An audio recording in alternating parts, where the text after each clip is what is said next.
जो पैराग्राफ हुआ था अंत में, उसको पढ़ के आगे बढ़ेंगे। इसमें कहा गुरुदेव ने,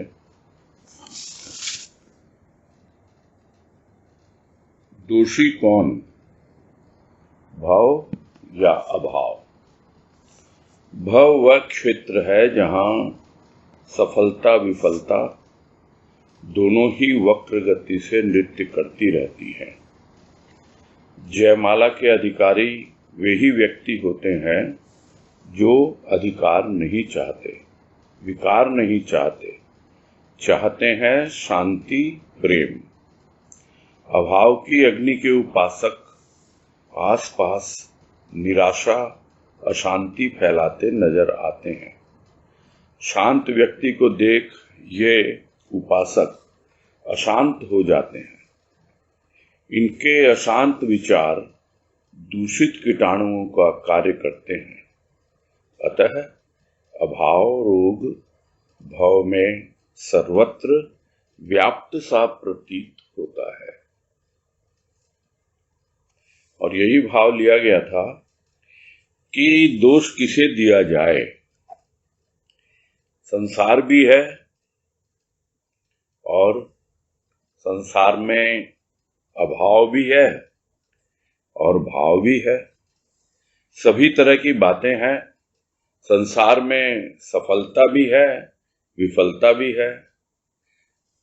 तो जिस तरह प्राणी कभी भाव की अनुभूति करता है, कभी अभाव की अनुभूति करता है, वैसे ही जीवन में कभी सफलता और कभी विफलता ये आती जाती रहती हैं। और इनका कोई पर्टिकुलर रूल रेगुलेशन नहीं है, तौर तरीके नहीं है कि इतनी बार विफल हो जाओगे तो तुम सफल होगे, या इतनी बार सफल हो जाओगे तो हर बार सफल ही होते रहोगे।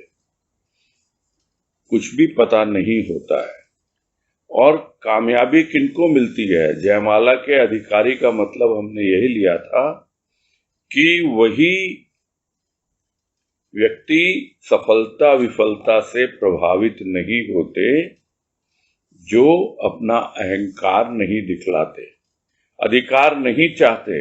नहीं तो जो सफल हो जाता है वो अपना वर्चस्व दिखाने लगता है और अपने आप को सबसे ऊपर प्रकट करने का प्रयास करता है, यानी उसका अहंकार बड़ा प्रबल हो जाता है।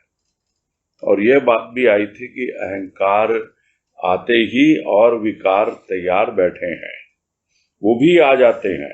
तो जो अधिकार नहीं चाहता, विकार नहीं चाहता, वो तो एकमात्र शांति और प्रेम चाहता है। तो वही अधिकारी बनता है जो इस भाव में रहते हुए भी अभाव से बच पाए। अन्यथा सर्वत्र अभाव ही अभाव है और अभाव की अग्नि जो है वो चारों ओर फैली हुई है। सब उसमें झुलस रहे हैं और लोगों के भीतर निराशा अशांति कुछ इस तरह फैली हुई है कि जो पहले भी बताया कि भयभीत होते रहते हैं, भ्रम में पड़े रहते हैं और हमेशा अभाव की ही चर्चा करते हैं। और ये कुछ और नहीं है, ये एक प्रकार के दूषित कीटाणुओं को फैला रहे हैं जो शांत व्यक्ति को देखते हैं और खुद भी अशांत हो जाते हैं और प्रयास यही करते हैं कि यह व्यक्ति भी शांत क्यों है। उनको पता नहीं है कि इनकी रोग प्रतिरोधक क्षमता यानी इम्यूनिटी सिस्टम बहुत स्ट्रांग है, इसी वजह से ये शांत है। भले ही तुम अशांत हो, भले ही प्रयास करो अपने दूषित कीटाणुओं को उन तक पहुंचाने के लिए, वायरस को पहुंचाने के लिए, किंतु जिसकी इम्यूनिटी स्ट्रांग होती है वायरस उस पर प्रभाव नहीं डाल पाता है। वैसे ही जो भीतर में अपने शांति में हमेशा विचरण करता है, शांत ही अपना जीवन व्यतीत करता है, तो वैसा व्यक्ति इन अशांत विचारों वाले जो भी व्यक्तियों के संपर्क में है, प्रथम तो आता ही नहीं, एक दूरी बना के रखता है, और यदि आ भी जाए तो उससे ज्यादा वार्तालाप नहीं करता है। जो अभी की सिचुएशन के हिसाब से हमने उदाहरण भी लिया था कि एक सोशल डिस्टेंसिंग रखते हैं और मुंह पर मास्क लगा के रखते हैं, ज्यादा बातें नहीं करते ऐसे लोगों से, क्योंकि वो प्रभावित होने के संभावना हो जाती है। भले ही हमारी इम्यूनिटी कितनी भी स्ट्रांग हो, पता ही नहीं लगता ना किस वक्त हमारे विचार प्रभावित हो जाएंगे और हम भी अशांत हो जाएंगे। तो इस तरह देखा जाता है कि चारों ओर इस संसार में यह एक ऐसा रोग फैला हुआ है, यह अभाव का रोग है। इस भाव में सर्वत्र व्याप्त सा प्रतीत होता है। यह अंतिम वाक्य कह के गुरुदेव ने पैराग्राफ पूरा किया। आज कह रहे हैं, भाव में अभाव वाले ही नहीं, भाव वाले भी वास करते हैं। इनकी संख्या अति अल्प है। अल्प है इसीलिए ये भावुक दृष्टिगोचर नहीं होते। भावुक शब्द उन व्यक्तियों के लिए आज प्रयोग किया जा रहा है जो सहन शक्ति के अभाव में उत्तेजित हो जाते हैं, काल्पनिक साम्राज्य में विचरण करते तथा कल्पना को सत्य कहकर प्रचार करते हैं। यूं तो यह विश्व कल्पना का भंडार है, किंतु कल्पना की पृष्ठभूमि सत्य पर आधारित होनी चाहिए। सत्यानुभूति कल्पना को भी कल्पना नहीं रहने देती, किंतु अनुभूतिहीन व्यक्ति यदि कल्पना को सत्य कहकर प्रचारित करता है तो भ्रांति ही प्रसारित होगी। ऐसे भावुक व्यक्ति लेखक हों या कवि, तथ्य का भ्रमात्मक रूप ही विश्व के सम्मुख रखते हैं। इनकी आलोचना करना ध्येय नहीं है। भावुक शब्द का दुरुपयोग किया जा रहा है, उस ओर संकेत करना है। और इस पैराग्राफ में गुरुदेव ने यह समझाने का प्रयास किया है कि एक अभाव की बातें हैं और ज्यादातर जिसको हम कहते हैं मेजॉरिटी, वो अभाव में ही जीवन बिताती है। तो ऐसा नहीं है। कुछ लोग ऐसे भी हैं जो भाव में अपना जीवन व्यतीत करते हैं, किंतु उनके लिए क्या आवश्यक है? उनके लिए आवश्यक है कि थोड़ा सा वो समझें, उनका हृदय थोड़ा कोमल हो, तभी वो भाव को ग्रहण कर पाएंगे। तो भावुक लोग बहुत जल्दी ही भाव में आ जाते हैं, भाव से प्रभावित हो जाते हैं। यही कह रहे हैं, इस संसार में केवल अभाव वाले ही नहीं रहते हैं, भाव वाले भी रहते हैं, किंतु हाँ, ऐसे लोगों की संख्या बहुत कम है। कम क्यों है? कम इसलिए है क्योंकि भावुक जो शब्द है उसका भी दुरुपयोग होने लग गया है। वास्तविकता क्या है? वास्तविकता यह है कि जो भावुक होता है वो साधारणतया सहनशील होगा, और ऐसा भी नहीं है कि सिर्फ कल्पना ही कल्पना करेगा। किंतु आजकल क्या हो रहा है? आजकल हो रहा है कि भावुक शब्द उन व्यक्तियों के लिए प्रयोग किया जाता है जिनके भीतर जरा भी सहन शक्ति नहीं है, जिसको अंग्रेजी में कहते हैं लोग कि बहुत ही सेंसिटिव है, बहुत ही टची है। यानी बस कुछ बोलो नहीं कि उत्तेजित हो जाता है। वो उत्तेजित क्यों होता है? ये उत्तेजना क्या है? यह उत्तेजना है प्रतिक्रिया। यानी कुछ भी एक क्रिया होती है, उसको सहन कर नहीं पाते हैं, उनके भीतर सहन शक्ति जरा भी होती नहीं है और प्रतिक्रिया स्वरूप तुरंत ही उत्तेजना में आ जाते हैं। तो एक लक्षण तो यह है जिसको लोग भावुक कहते हैं, कि तो गुरुदेव कह रहे हैं वास्तव में वो भावुक नहीं है। भावुक वो होते हैं जिनके भीतर सहन शक्ति होनी चाहिए, जिनका हृदय कोमल होना चाहिए। जिसके भीतर कोमलता होगी वही प्रतिक्रिया नहीं देगा। प्रतिक्रिया क्या होती है? प्रतिक्रिया होती है जिसको विज्ञान का एक सिद्धांत बतलाता है कि to every action there is equal and opposite reaction. यानी प्रत्येक क्रिया की विपरीत दिशा में प्रतिक्रिया होती है, बराबर की प्रतिक्रिया होती है। और उदाहरण स्वरूप जैसे हम दीवार के ऊपर एक गेंद फेंकते हैं तो प्रतिक्रिया स्वरूप वो गेंद वापस हमारे पास आ जाती है उस दीवार से टकराकर। वो क्यों आती है? वो क्यों आती है उसका उत्तर इतना सा ही है कि वो दीवार है, वो कठोर है, वो सख्त है, इसलिए वो वापस लौट के आ जाती है। उस दीवार पर यदि एक गद्दा लगा दिया जाए, फोम लगा दिया जाए और उस पर उस गेंद को मारा जाए तो क्या वो गेंद लौट कर आएगी हमारे पास?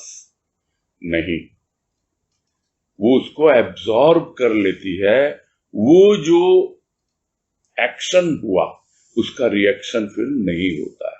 और यही है सहनशीलता, यही है सहन शक्ति, कि किसी ने वाणी के द्वारा, शब्दों के द्वारा हमारे ऊपर चोट की और हम एकदम सहन नहीं कर पाते और प्रतिक्रिया स्वरूप उत्तेजित हो जाते हैं और कुछ न कुछ वापस बोल देते हैं।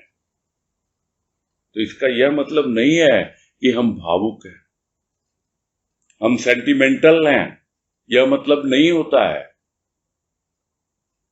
सेंटिमेंटल या भावुक तो वो होता है जिसका हृदय कोमल होता है। और आजकल ऐसे लोगों के लिए भावुक शब्द का इस्तेमाल किया जा रहा है। यही गुरुदेव समझा रहे हैं कि वो एक तो सहन शक्ति का अभाव होता है, दूसरा वो काल्पनिक साम्राज्य में विचरण करते हैं।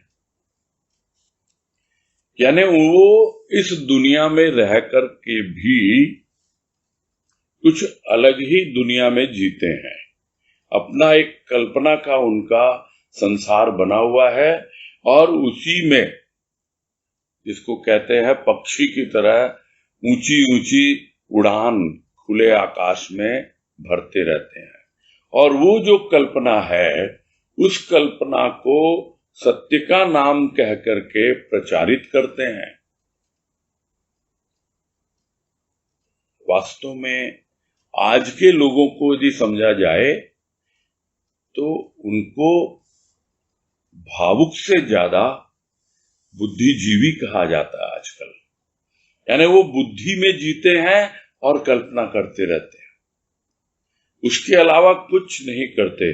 वो बिल्कुल भी भावुक नहीं है, फिर भी लोग कहते हैं कि हाँ वो बहुत सेंसिबल है, वो बहुत सेंसिटिव है, वो बहुत सेंटिमेंटल है, वो सब चीजें देखते हैं, उनसे जो भी दूसरों का दुख दर्द है वो देखा नहीं जाता है।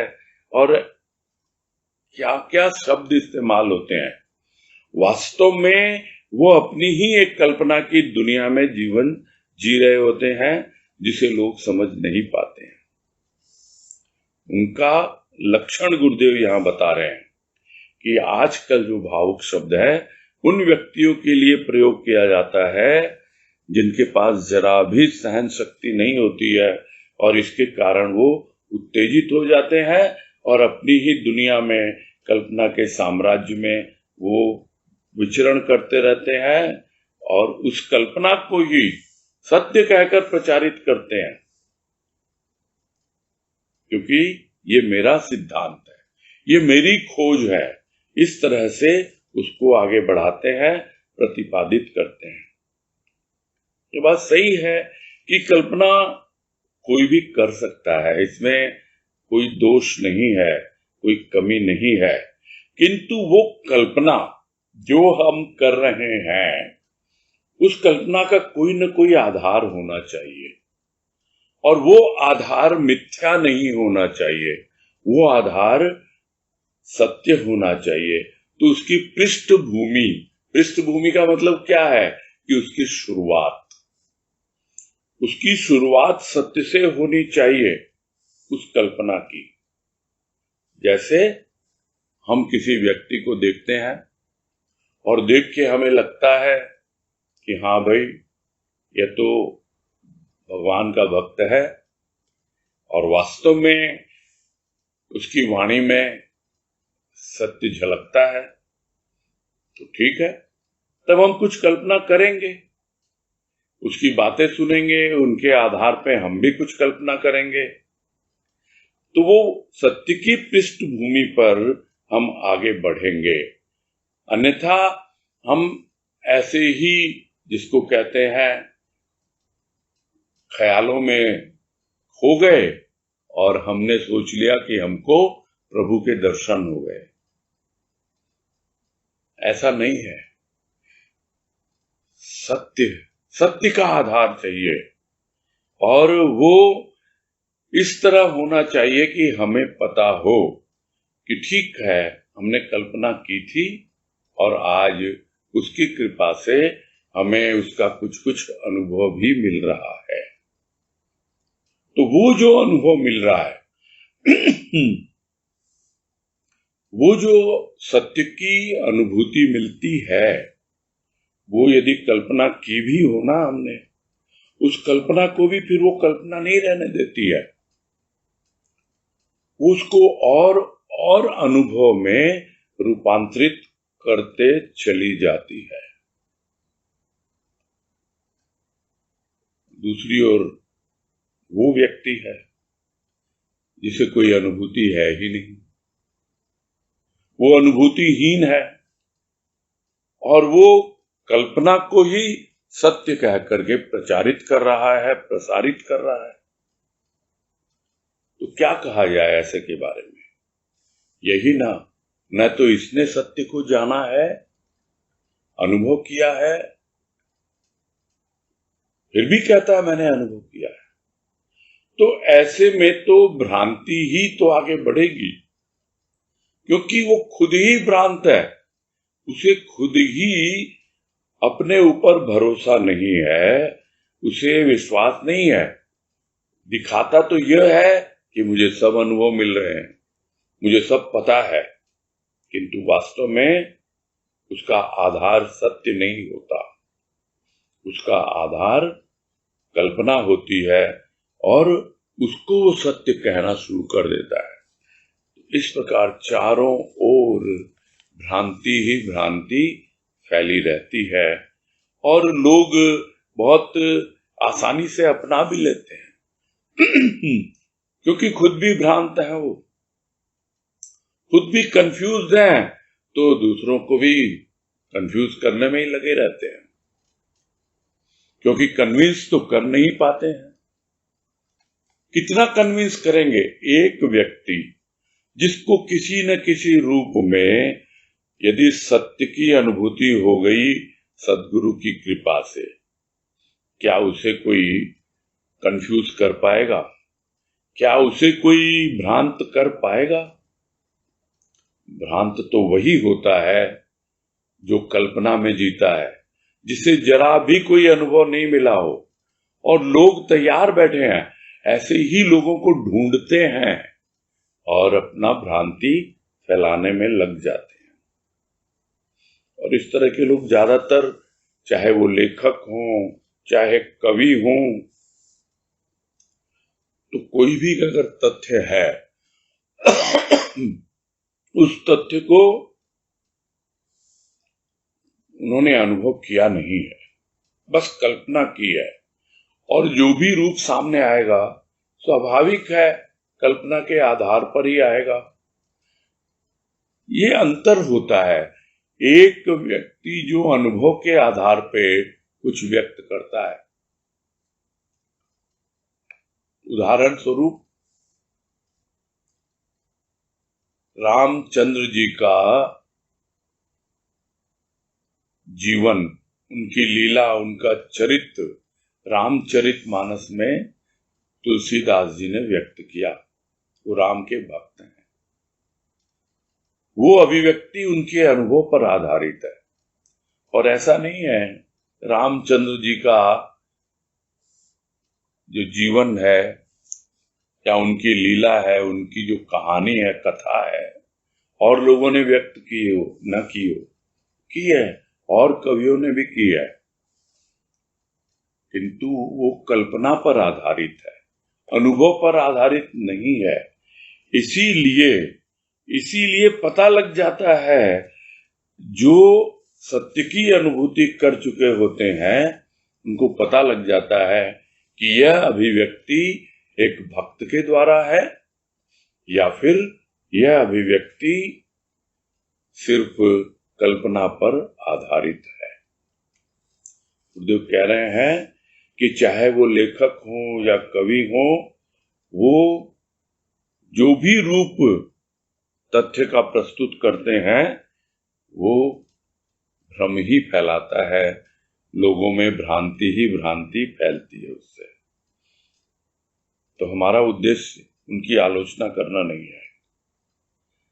उद्देश्य सिर्फ इतना है कि किसी ने एक कविता लिखी, ठीक है लिखी, शब्दों का जाल बुन दिया और कुछ कुछ उसके अंदर में कल्पना डाल दी और उसे अपना अनुभव कहकर प्रसारित करने लग गए। भ्रमात्मक तथ्य हुआ कि नहीं हुआ वो? और ऐसे ही लोगों के लिए लोग भावुक शब्द का इस्तेमाल करते हैं। कितना उचित है, यही कह रहे हैं। हमारा उद्देश्य आलोचना करना नहीं है। भावुक शब्द का जो दुरुपयोग किया जा रहा है उसकी ओर हम संकेत कर रहे हैं, यही गुरुदेव कह रहे हैं। आगे बता रहे हैं कि भावुक कल्पना का पुजारी नहीं, सत्य ही उसका प्राणाधार है। सत्य काल्पनिक नहीं, सत्य के लिए कल्पना करने वाले अनेक हैं। मिट्टी से उत्पन्न होता है यह शरीर, आत्मा तो परमात्मा का ही रूप है। जो मिट्टी से पैदा हुआ वह मिट्टी में ही दफनाया जाता है या उस पर जलाया जाता है, किंतु आत्मा का विनाशक कौन? धर्म वाले आत्मा परमात्मा माने चाहे न माने, यह उनकी मान्यता पर निर्धारित है, किंतु आत्मा का विनाश नहीं होता, यह ध्रुव सत्य है।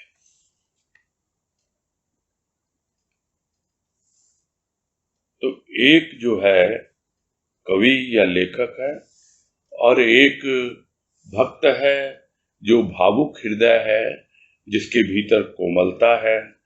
तो वो कोई कल्पना में नहीं जीता है, कल्पना का पुजारी नहीं है। उसका उद्देश्य सत्य तक पहुंचना है, भले ही उसने प्रारंभ किया हो कल्पना के आधार पर, किंतु सत्य तक ही पहुंचना चाहता है। उसका लक्ष्य है सत्य, और वो सत्य जो काल्पनिक हो ही नहीं सकता है। अनुभूति की है संतों ने, और इसीलिए संतों को सत्य का अवतार कहा जाता है।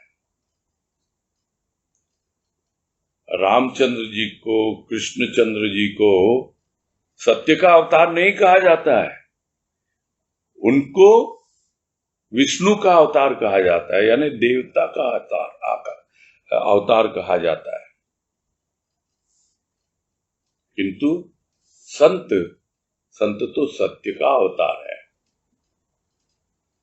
और सत्य के बाद ही सतगुरु या संत होता है, और उस सद्गुरु में सभी देवी देवता समाये हुए होते हैं। यह बात जब समझ में आ जाती है तब पता लगता है कि यह जो सत्य है, जो हमारे जीवन में संत का आकार लेकर आया है, यह सत्य, यह अब कल्पना नहीं है। ठीक है, उसने शरीर धारण किया है और वो शरीर मिट्टी का बना हुआ है। मिट्टी का शरीर मिट्टी में ही मिल जाता है और मिल भी गया, किंतु आत्मा तो नष्ट नहीं हो सकती है। जो मिट्टी से पैदा हुआ पंच भौतिक शरीर, वो मिट्टी के भीतर या तो गाड़ दिया गया, दफना दिया गया, और या फिर जला दिया गया। ये सब मान्यताओं के आधार पे होता रहता है, किंतु आत्मा तो सभी में है। मान्यता चाहे किसी की भी हो, किसी भी धर्म को मानने वाला हो, सब धर्मों का आधार है सत्य, और वो सत्य का उपासक, सत्य ही उसका प्राणाधार यानी प्राणों का आधार है। प्राणों का आधार कौन होता है? प्राणों का आधार होता है आत्मा, और वो आत्मा अविनाशी है, उसका नाश नहीं होता है। यह कोई माने या न माने, गुरुदेव यही कह रहे हैं। अब धर्म वाले कुछ बोलेंगे, ये परमात्मा, अरे वो तो विशाल है, विराट है, सर्वव्यापी है, और ये आत्मा, अरे ये तो एक शरीर में आबद्ध है।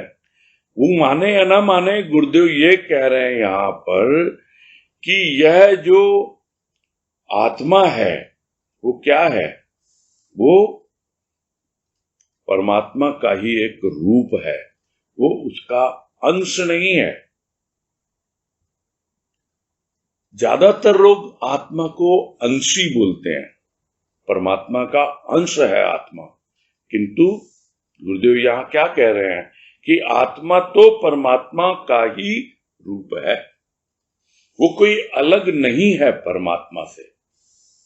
और बाबा बलदेव वाणी पुस्तक में बहुत स्पष्ट रूप से गुरुदेव ने बताया, यह आत्मा ही है जिसको हम अलग अलग नाम से पुकारते हैं। जब हम उसको सर्वव्यापी रूप में देखते हैं तो हम परमात्मा कह देते हैं, जब हम अपने भीतर देखते हैं तो अंतरात्मा कह देते हैं, बाहर देखते हैं तो बाह्य आत्मा कह देते हैं, विश्व में देखते हैं तो विश्वात्मा कह देते हैं, सबसे ऊपर देखते हैं तो परम आत्मा कह देते हैं। वो है एक ही, वो एक ही आत्मा विभिन्न नामों से पुकारी जाती है और कुछ नहीं है। और यहां यही कह रहे हैं कि आत्मा तो परमात्मा का ही रूप है, अब वो कभी भी नाश नहीं हो सकता, क्योंकि परमात्मा का नाश नहीं हो सकता। तो अलग कैसे हुआ? धर्म वाले माने या ना माने आत्मा परमात्मा की बात, या ये माने या ना माने कि आत्मा परमात्मा का ही रूप है, तो यह तो उनकी मान्यता है, किंतु यह बात तो बिल्कुल पक्की है।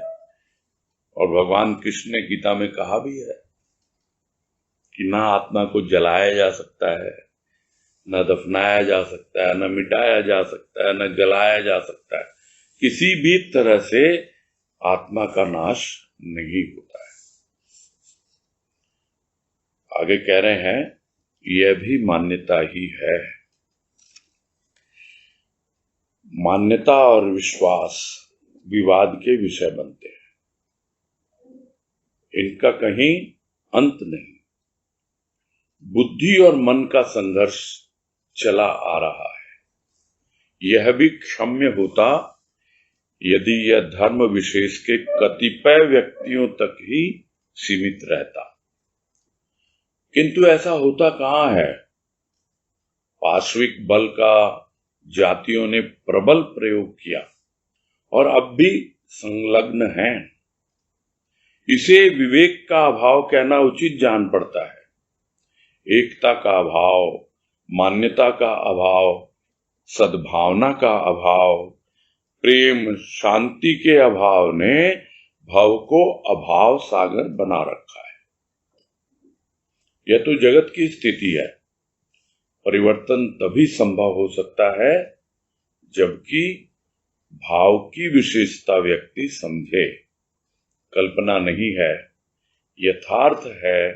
जब व्यक्ति भाव लोक में प्रवेश करता है तो भव का अभाव भव में ही रह जाता है। अभाव उसे संतृष्ट नहीं कर पाता। यह मान्यता नहीं, विश्वास नहीं, भाव की अनुभूति है जिसे अमान्य नहीं किया जा सकता।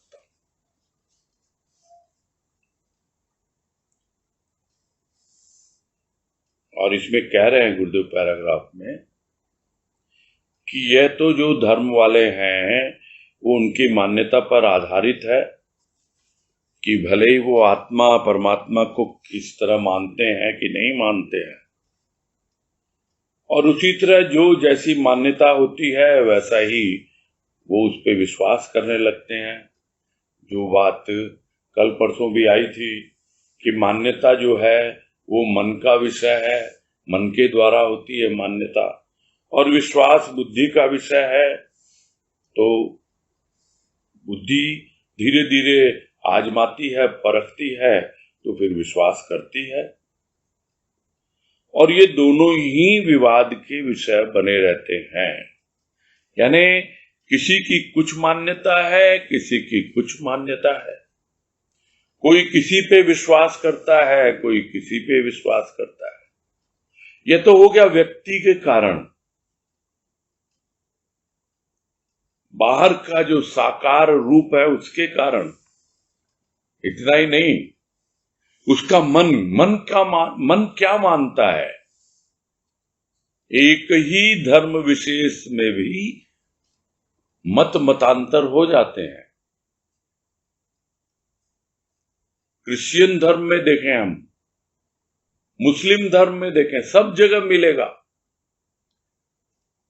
शिया और सुन्नी। जैन धर्म में मिलेगा दिगंबर श्वेतांबर।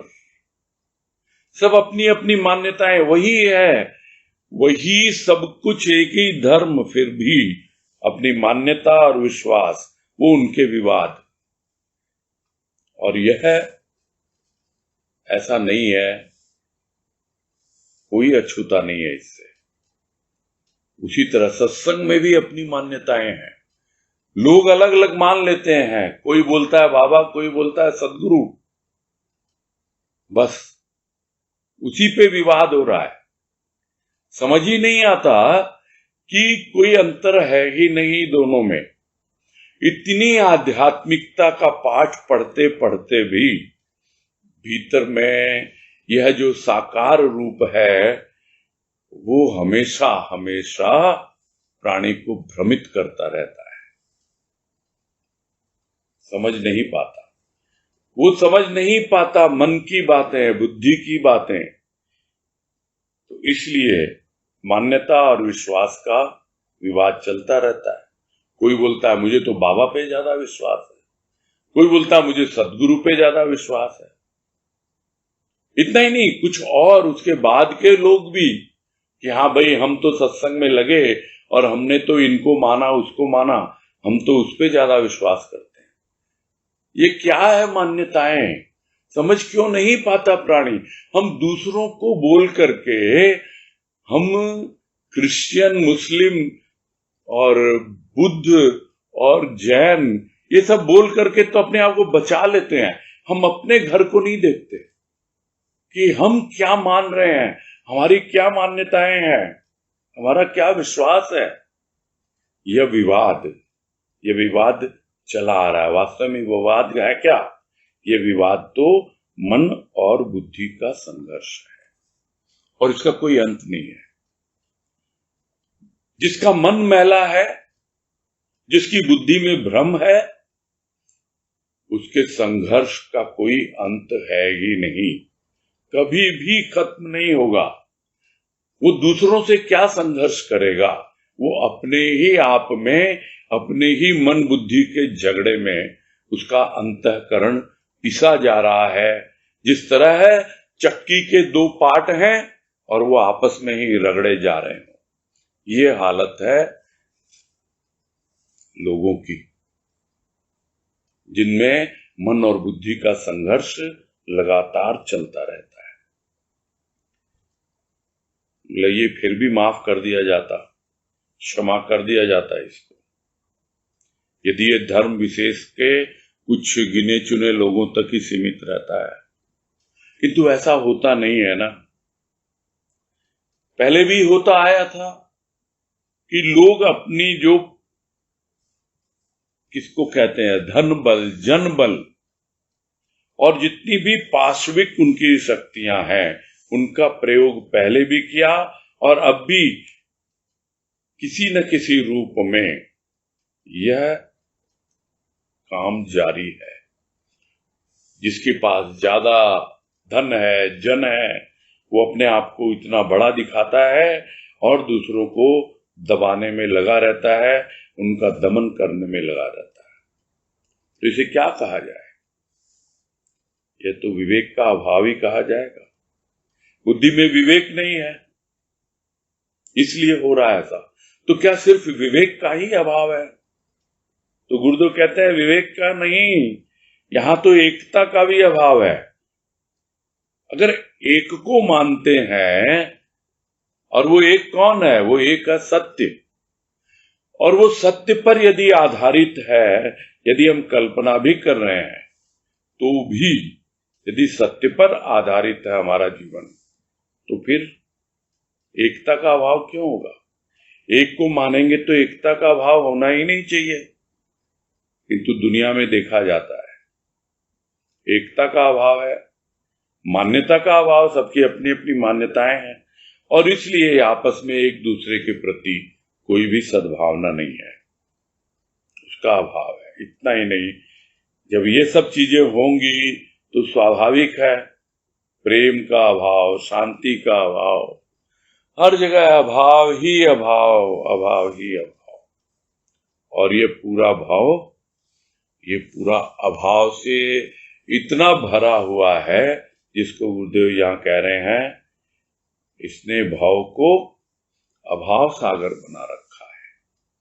होना तो यह चाहिए था, ये भाव भाव सागर होता, क्योंकि भाव से ही भाव है। यानी जैसे जिसका भाव है उसी के अनुसार उसका संसार है। किंतु जब अभाव ही लोगों का स्वभाव बन जाए तो ऐसे में क्या होगा? अभाव सागर ही होगा ना। वो भाव सागर अभाव सागर में परिवर्तित हो जाता है और चारों ओर विवेक का अभाव, एकता का अभाव, मान्यता का अभाव, सद्भावना का, प्रेम, शांति, सबका अभाव ही अभाव दिखलाई पड़ता है। और यह वास्तविकता है, यह गुरुदेव के सामने की बात ही नहीं है, आज भी यह वास्तविकता है जिसे गुरुदेव कह रहे हैं कि यही तो आज जगत की स्थिति है। तो कुछ तो परिवर्तन होना चाहिए ना, या कि ऐसे ही चलता रहेगा सब? है संभावना है। क्या संभावना है? यदि हम भाव की विशेषता समझे, यदि प्राणी भाव की विशेषता समझे, तब जाकर के वो भाव को अपनाए। और जब भाव को अपनाए तो अपने आप ही उसकी सोच में परिवर्तन होगा। भाव आते ही सब चीजों का अभाव दूर हो जाता है, क्योंकि वो अलग ही दुनिया है, वो अलग ही लोक है, अलग ही संसार है भाव का। तो भाव की विशेषता समझनी होगी। क्या है विशेषता? वो है कि यहां पर कल्पना नहीं है। कल्पना में जीना नहीं होता है भाव में। भाव में अनुभव मिलता है और वो अनुभव यथार्थ होता है, काल्पनिक लोक नहीं है। यही लोक जो भीतर का लोक है, एक एक बातों को अच्छी तरह से अनुभव करता है प्राणी कि क्या मेरा धरातल है, कहां पर मैं हूं, मुझे क्या कल्पना में अनुभव हुआ, हो सकता है, किंतु क्या वो कल्पना थी, क्या वो स्वप्न था, या कि स्वप्न एकदम जागृत जैसा लग रहा था। एक भजन अक्सर सुनते हैं हम लोग, रात श्याम सुपने में आयो, धैया पी गयो सारा रारा सारा रारा। तो जो दिन भर गोपियां श्याम के साथ रास रचाती हैं, उसके लिए दही मथती हैं, पूरा जीवन उसी को समर्पित है, उसी के भाव में जीती हैं, तो उनके सपने में कौन आएगा? वो श्याम ही तो आएगा। तो क्या वो कल्पना कहलाएगी? वो तो यथार्थता है। वैसे ही जो व्यक्ति अपने जीवन में प्रेम और शांति को अपना करके चलेगा और भावपूर्ण जीवन व्यतीत करेगा, तो क्या उसे समझ में नहीं आएगा कि नहीं, यह कल्पना नहीं है, यह अनुभव मेरा यथार्थ है। तो यथार्थता का अनुभव करता है प्राणी जब भावलोक में प्रवेश करता है। और इतना ही नहीं, ये दुनिया का जितना अभाव है वो दुनिया में ही रह जाता है। ये अभाव है कहां? ये अभाव है भौतिकता में। किंतु भाव की दुनिया तो भीतर की दुनिया है, आध्यात्मिक दुनिया है। और भौतिक जीवन कितना सा है? मात्र 10%। आध्यात्मिक जीवन 90%। तो कहां किसकी तुलना? वो तो इतना ऊपर उठ जाता है कि उसे कुछ दिखलाई ही नहीं पड़ता। शुरू में जैसे एरोप्लेन में ऊपर उठते हैं तो फिर भी जमीन दिखती है, और इतने घर, इतनी ऊंची ऊंची बिल्डिंग, मल्टी स्टोरी, सब खिलौनों के जैसी लगने लगती है। तब अनुभव में आता है कि अरे, मैं तो इन खिलौनों से खेल रहा था, इस मिट्टी से खेल रहा था। अब कहां, भाव की दुनिया ही अलग, ऊपर उठ गया मैं तो इनसे। और धीरे धीरे वो भी लोप हो जाते हैं। ऐसा है भाव का प्रभाव, ऐसा है भाव लोक कि जब उसमें प्रवेश करता है तो यह भाव का अभाव, यानी संसार का अभाव, संसार में ही रह जाता है। भौतिकता तक ही सीमित रह जाती है, और वो अभाव उसे फिर संत्रस्त नहीं करता, यानी परेशान नहीं करता, डराता नहीं, भयभीत नहीं करता, और धीरे धीरे उसका भ्रम भी दूर करता है कि यह कोई मान्यता नहीं है। यह जो भावलोक की बातें हैं, यह कोई मान्यता नहीं है, यह कोई विश्वास भी नहीं है कि विश्वास दिलाया जाए किसी को। अरे भाई, खुद खाओ और स्वाद चखो, खुद भाव का रसपान करो और आनंद मग्न हो। किसी को विश्वास दिलाने की क्या जरूरत है? विश्वास की बात ही नहीं है ये कोई मान्यता की बात ही नहीं है। यह तो एक ऐसी अनुभूति है कि जिसको हो जाती है वो उसे भूल नहीं पाता है, वो उसे अमान्य कर ही नहीं सकता। भले ही जिसे नहीं हुई वो बोलेंगे, भाई हमें भी भाव की अनुभूति करवा दो, हमें भी अनुभूति की विभूति दो गुरुवर। एक वाणी है गुरुदेव की कि हमें भी अनुभूति की विभूति दो गुरुवर। तो गुरुवर क्या कहता है वाणी में यह दी नहीं जाती प्यारे, दी नहीं जाती। यह अनुभूति दी नहीं जाती है, यह अनुभूति तो प्राप्त होती है, अपने आप उसकी कृपा से मिलती है।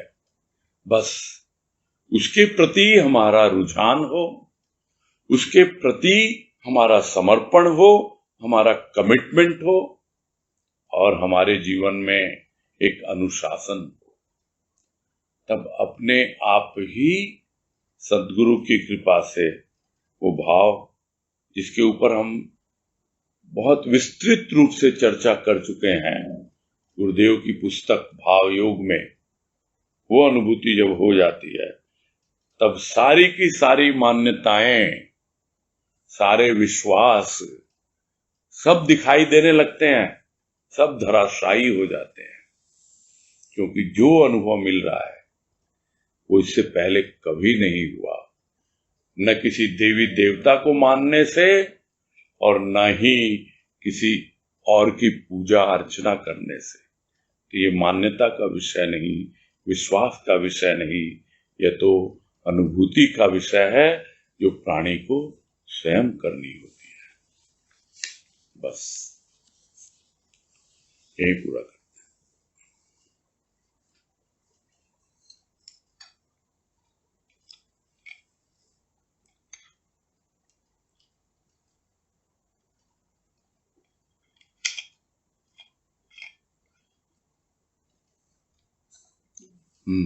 अलका पोद्दार,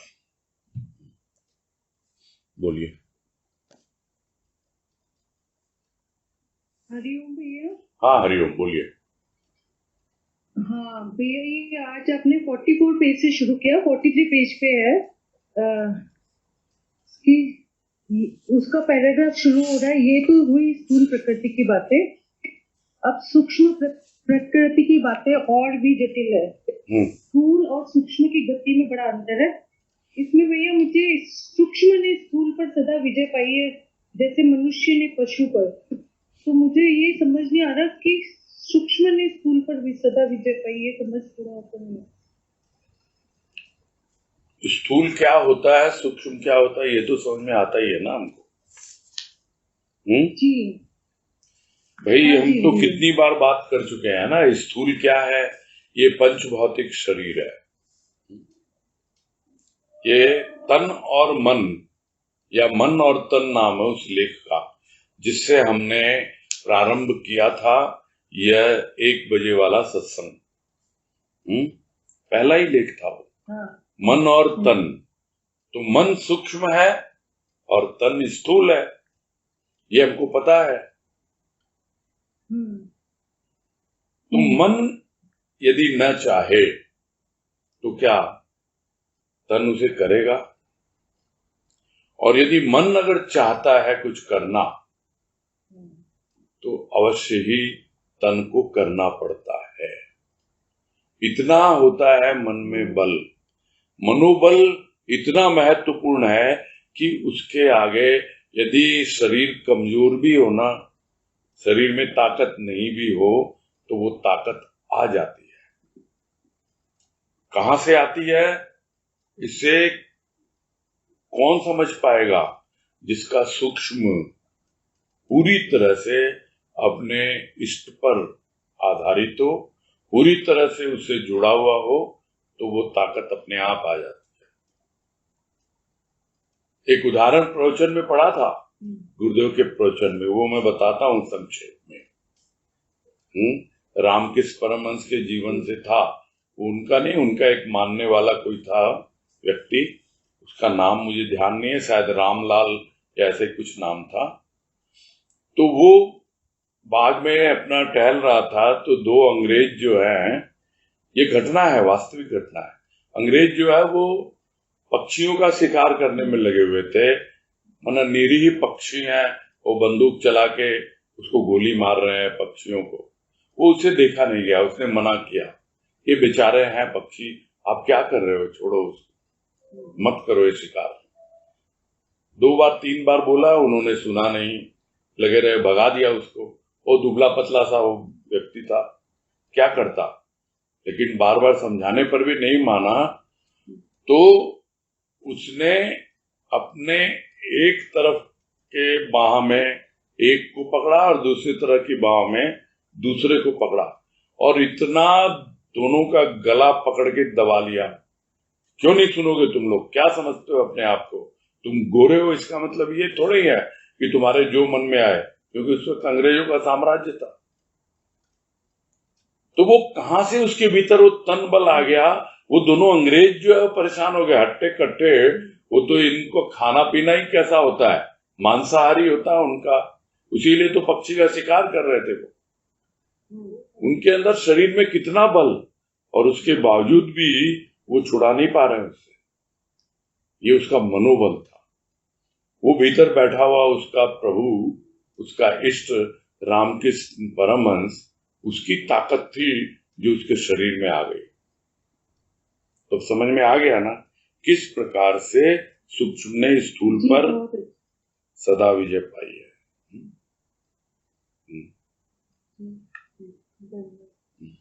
बहुत अच्छे से, थैंक यू। हाँ, हरिओम। हाँ, नेक्स्ट अनीता तुलसियान।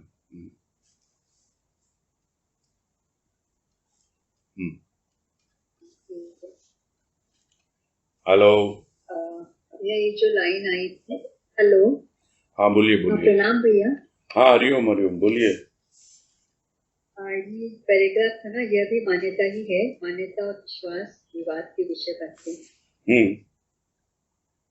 इसका अंत नहीं, बुद्धि और मन का संघर्ष चला आ रहा है। यह भी क्षम्य होता यदि यह धर्म विशेष के कतिपय व्यक्तियों तक ही सीमित है। तो क्या चीज के लिए बोल रही है क्षम्य होता? ये समझ नहीं आ रहा है। क्षम्य होता मतलब क्षमा करने योग्य होता। यदि कुछ लोगों तक सीमित रहता ना, वो तो भ्रम फैलाने में लगे हुए हैं ना। उसके पहले 2 पैराग्राफ के पहले जहां से आज पैराग्राफ शुरू हुआ, वहां पे यही है ना, जो कल्पना पर आधारित होता है और अनुभूति उनको होती नहीं, फिर भी अपनी अनुभूति कह के उसको प्रसारित करते हैं, तो क्या है?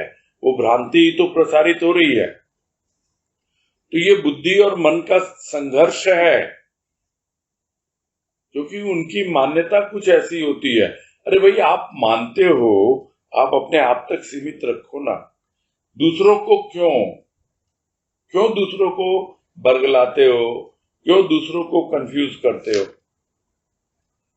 तो कुछ लोगों तक यदि होता, कतिपय व्यक्तियों तक, तो ठीक है, बोल देते कितने लोग हैं ऐसे, गिने चुने लोग हैं, ठीक। लेकिन ये तो चारों ओर, जिस किसी को देखो, चाहे वो धर्म को मानते हैं या नहीं मानते हैं, सबके सब तो बुद्धि और मन के संघर्ष में ही पिसे जा रहे हैं। सबका तो यही हाल है। यही बोल रहे हैं गुरुदेव कि ये क्षम्य होता यदि यह धर्म विशेष के कतिपय व्यक्तियों तक ही सीमित रहता। यानी कुछ लोगों तक ही सीमित रहता, वो आपस में ही रखते, किंतु ऐसा होता कहाँ है?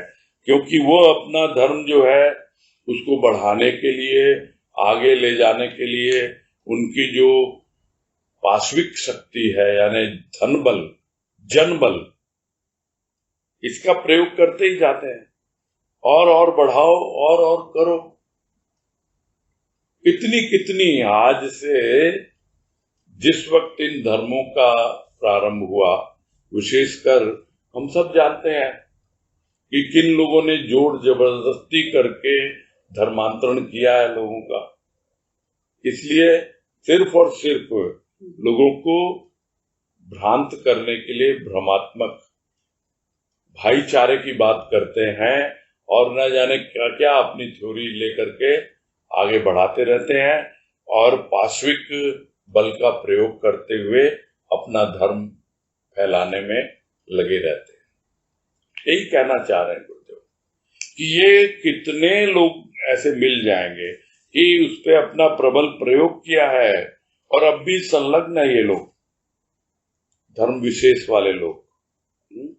कुछ लोगों तक होता तो बात थी ना, किंतु ये तो अपना धन बल और जन बल। मैं पाश्विक बल को इसी में नाम से समझने की कोशिश कर रहा हूं और कोशिश समझाने की भी कर रहा हूं कि पाश्विक बल का तात्पर्य इतना ही होता है कि भौतिक बल। शरीर में शक्ति नहीं है तो क्या है, ले लो, बड़े मिलते हैं किराए पे। आपको किसी को गोली मारने की क्या जरूरत है, शूटर मिलते हैं, उसको सुपारी दो और मार आएगा किसी को भी, पैसा चाहिए बस। तो धन बल और जन बल, उसके आधार पर यह आतंकवाद क्या है, ऐसे ही तो फैल रहा है। इसलिए कह रहे हैं कि कैसे इसको क्षमा किया जाए भाई, ये तो फैलाने में लगे हुए हैं। कुछ लोगों तक ही सीमित रहता तब समझ में आता। ठीक है। ये इस पैराग्राफ की जो लास्ट लाइन है, यह मान्यता नहीं, विश्वास नहीं, भाव की अनुभूति है जिसे अमान्य नहीं किया जा सकता। तो ठीक है, जैसे आपने तो इसका भाव लिया कि विश्वास किसी को दिलाने की जरूरत, विश्वास। तो मुझे ऐसा लग रहा था कि विश्वास नहीं, मतलब अनुभूति एक बार हो गई तो विश्वास हो गया, किसी को विश्वास दिलाने नहीं। यहाँ बोलने का मुझे तो यही समझ में आ रहा है, विश्वास और मान्यता उसके ऊपर लिया है ना शुरू से ही। ये मान्यता और विश्वास विवाद के विषय बनते हैं कि भाई हम मानते हैं, किसको मानते हैं, ये सब बातें आई ना। कोई बाबा को मानता है, कोई गुरुदेव को मानता है, कोई ये है। अरे भाई आप इस पे विश्वास करो ना, आपको भी भाव की अनुभूति होगी। होती है क्या, तो वो जाने ना। तो सिर्फ मान्यता और विश्वास से ही ऐसा होगा कि भाव की अनुभूति होगी, आवश्यक नहीं है। लेकिन जिसको हो गई भाव की अनुभूति, वो उसको अमान्य नहीं कर सकता है। इसलिए आप किसी को, क्या बोलूं अब मैं, जब इस तरह की भाषा बोलता हूं तो लोगों को अच्छा नहीं लगता है। आप किसी को जोर जबरदस्ती करके सत्संग में ला सकते हो, उसकी मान्यताएं बदल सकते हो, उसको कुछ विश्वास भी दिला सकते हो, किंतु भाव की जागृति नहीं करा सकते आप। ये है यहाँ पे कहने का मतलब। यह कोई मान्यता नहीं है, यह कोई विश्वास नहीं है, ये एक अनुभूति है। दिलाने से नहीं होती है। तभी वो वाणी भी आई ना, ये दी नहीं जाती प्यारे, दी नहीं जाती। ठीक है। हाँ, हरिओम। हाँ, तनुश्री शर्मा।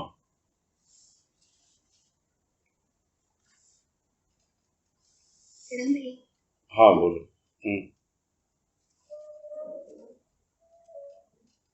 ये थोड़ा और डिटेल और स्पष्ट समझना, भावुकता और भाव में क्या डिफरेंस है? यहाँ जो समझाया गुरुदेव ने, उसमें ये कहा कि आजकल जो भावुक शब्द है उसका गलत प्रयोग किया जाता है। एक्चुअल में अगर भावुक होगा तो उसमें संभावना होती है कि उसको भाव की अनुभूति हो, किंतु उसको चाहिए सहन शक्ति, भीतर कोमलता चाहिए हृदय में। अन्यथा वो बहुत जल्दी प्रतिक्रिया देगा, और जो जल्दी प्रतिक्रिया देते हैं तो उसको हम लोग बोलते ही हैं कि बहुत सेंसिटिव है, और उसी को हम मान लेते हैं कि बहुत भावुक है। वो भावुक नहीं होता है। भाव वाला अलग होता है, भावुक अलग होता है। किंतु यदि कोई भावुक है तो उसको भाव की अनुभूति होने की संभावना बढ़ जाती है। जो कल्पना में ही जीता है और टोटली कल्पना में ही खेलता है, और उसको वो अनुभूति समझ करके भ्रांत होता रहता है, ऐसे व्यक्ति को भाव की अनुभूति होती नहीं है। किसी से पूछना नहीं पड़ेगा कि मुझे भाव की अनुभूति हुई या नहीं हुई। ये जिस लाइन पे आया ना, ये कोई मान्यता नहीं है, इसको अमान्य नहीं किया जा सकता, ये ऐसी अनुभूति होती है। हाँ ठीक है, यदि आप भावुक हो, यानी आपके भीतर कोमलता है, जिसको बहुत शुरू में कौन से लेख में या पुस्तक में गुरुदेव ने कई बार प्रयोग में लिया उस शब्द को, वो है सहृदयता। यदि आपके भीतर सहृदयता है, यानी आपका हृदय कोमल है, यदि आपके भीतर थोड़ा सा भी समझने की, ग्रहण करने की शक्ति है, विचार करने की शक्ति है, तो धीरे धीरे आप भाव की अनुभूति कर सकते हो। भावुक होने से संभावना बढ़ जाती है। जो बिल्कुल पत्थर दिल होते हैं, कठोर होते हैं, उसमें संभावना कम होती है। यही है। ठीक है। और भावुक व्यक्ति को लेकिन सहनशील भी होना पड़ेगा। हाँ जी हाँ, बिल्कुल कोमल हृदय वाला। और कोमल हृदय जो होता है वो सहनशील होता है। उसका उदाहरण दिया गया था ना, गेंद फेंकने से, एक्शन रिएक्शन की जो बात आई थी। हाँ। ठीक है। और कुछ? हाँ प्रणाम। हाँ, हरिओम हरिओम। प्रणाम हरि। ठीक है, पूरा करते हैं।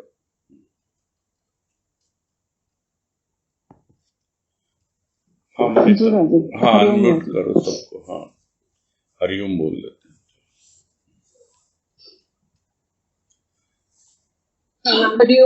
हाँ हरिओम हरिओम। हाँ हरिओम, सबको हरिओम